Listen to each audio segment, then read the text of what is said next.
There's this perception that I have, and I think a lot of people do, of politicians, and you think they're there to toe a line.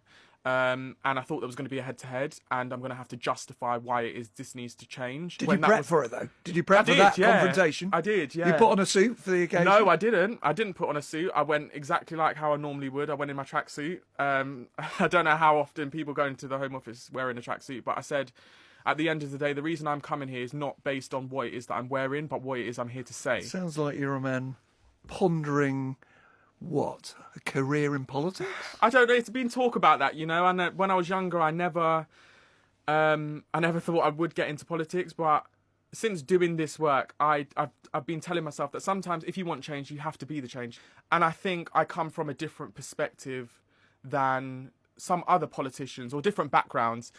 And I don't think there's enough representation. We talk about representation and diversity, and it's very much a tick box exercise in Westminster. We talk about race, we talk about background and those sorts of things. What we don't take into consideration is class, and I don't think there's any class diversity in Westminster at all. I think there's more class diversity in a loaf of bread than there is in Westminster. On one hand, taking out housing, and I think a lot of people up and down the country have been disappointed with the Conservatives for not just the last year, but many years. Just because you work with Michael Gove doesn't mean you're a Tory. Yes. But then on the other end, you've got Labour, who have gone and I've publicly been disappointed with, and I've put that on social media, where I don't think they're doing enough to represent the people that Labour once upon a time represented, and people from my background and working class background believed in. And I've made it very clear. I've made it very, very clear. It doesn't matter who's in power, if it's Conservatives or Labour, or who's willing in Westminster to tackle this issue of poor housing. I'm willing to work with them.